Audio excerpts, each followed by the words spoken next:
pessoal, sejam muito bem-vindos ao nosso podcast sobre responsabilidade civil, limitações jurídicas e também os riscos do MEI. Hoje vamos conversar um pouquinho mais sobre o que realmente significa ser um microempreendedor individual e também quais são os riscos e os cuidados que esse tipo de negócio envolve.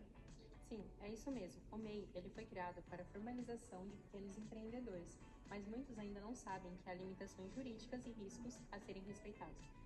E presta atenção, hein? Porque nesse episódio a gente vai abordar o que pode e o que não pode dentro da lei e também os riscos que o microempreendedor ele precisa evitar.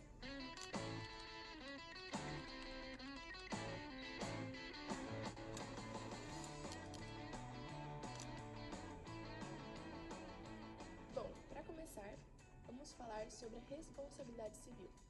Muita gente acha que ao abrir o próprio negócio, ao abrir o MEI, eles vão estar separando a parte pessoal do trabalho, mas não é realmente assim que acontece.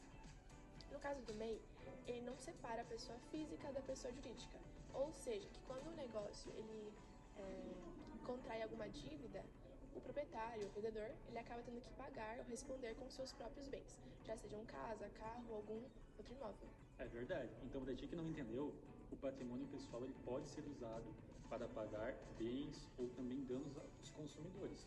Então, por isso que é necessária a organização financeira, né? Então, a gente está aqui hoje no curso de Ciências Contábeis, que é professor, aprendendo um pouco sobre o MEI e tal, mas acaba que a gente está se preparando para organizar as finanças dos outros, mas antes a gente precisa ter a organização financeira dentro da nossa vida para que, quando a gente for abrir o nosso próprio negócio, a gente também não venha cair nessas limitações e falhas, né? Agora, eu acho muito importante a gente falar sobre as limitações jurídicas. Bela, o MEI ele não pode exercer qualquer tipo de atividade, né? Não, o MEI ele só pode exercer atividades ou serviços que estão dentro da lista oficial do Comitê Gestor do Simples Nacional. Essas atividades incluem, por exemplo, cabeleireiro, pedreiro, costureira, eletricista, fotógrafo, entre outros. E se o MEI atuar fora dessa lista, ele pode ser desenquadrado ou até perder os benefícios tributários dele. Além disso, o CNPJ dele pode ser cancelado, caso notarem alguma irregularidade dentro dos serviços desse empreendedor. Então, é essencial a gente, ao empreender ou ao abrir nosso negócio, sempre se informar e atuar dentro das leis que eles exigem pra gente, né?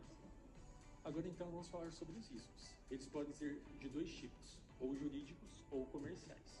Quanto aos riscos jurídicos, o MEI ele tem atuação ilimitada se ele quiser efetuar o cancelamento ou também indenização caso ele esteja atuando fora da sua atividade permitida.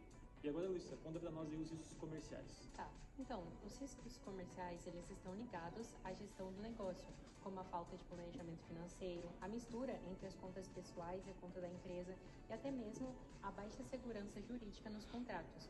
E para reduzir tudo isso, é fundamental ter controle contábil, manter regularizado as declarações como presente MEI, buscar a orientação de um contador e também separar as contas, as pessoais e da empresa. Isso é de suma importância para conseguir ter um bom controle no meio. Para finalizar, então, vamos trazer aqui um personagem bíblico que tem tudo a ver com o que nós estamos estudando. José do Egito. Bela, conta pra gente quem foi José do Egito, o que ele fez e por que ele pode ser enquadrado como um empreendedor dentro da Bíblia. Sim, então José ele foi vendido como escravo, mas apesar de todas as situações, ele sempre demonstrou uma sabedoria administrativa e também uma visão estratégica, além de tudo, né? Apesar do que ele estava vivendo no momento, tanto na casa de Potifar, na prisão ou até mesmo no governo do Egito. Sim, quando ele interpretou o sonho de Faraó sobre os 7 anos de fartura e os 7 anos de fome, ele criou um verdadeiro sistema de gestão, porque ele armazenou a colheita nos anos bons e depois ele distribuiu nos anos difíceis. E isso é o que qualquer empreendedor deve fazer. É prever riscos, administrar recursos e agir com responsabilidade. José, ele mostrou que empreender é servir com propósito e que a fidelidade e a boa gestão nos ajuda a transformar os momentos difíceis do nosso negócio, ajuda a gente a conseguir chegar na solução e no êxito que a gente quer ter. Ou seja, o exemplo de José nos ensina que o verdadeiro sucesso de uma empresa, ele vem de 3 fatores: organização, prudência e fé. E bom, para resumir tudo que a gente falou hoje aqui, né? A gente pode dizer que o MEI é uma ótima forma para quem quer começar a empreender, quem quer começar a ter próprio negócio. Mas assim como o Cauã falou anteriormente, exige responsabilidade e cuidado. Ou seja, devemos começar já na nossa vida pessoal, tanto a parte financeira, ou como José, né, que ele nos mostrou também que ele acabou tendo cuidado antes desses anos difíceis, nós também temos que ter ao começar nosso negócio. Exato. É importante entender que o sucesso do MEI, ele depende tanto do planejamento financeiro quanto do cumprimento das normas legais. Então podemos concluir que com informação, cuidado e também um acompanhamento profissional, dá sim para a gente empreender no nosso país e ter uma empresa bem-sucedida. Você que tem um sonho, esse desejo, siga firme nele. Muito obrigado por nos acompanhar até aqui e tenhamos todos uma boa aula. Perfeito.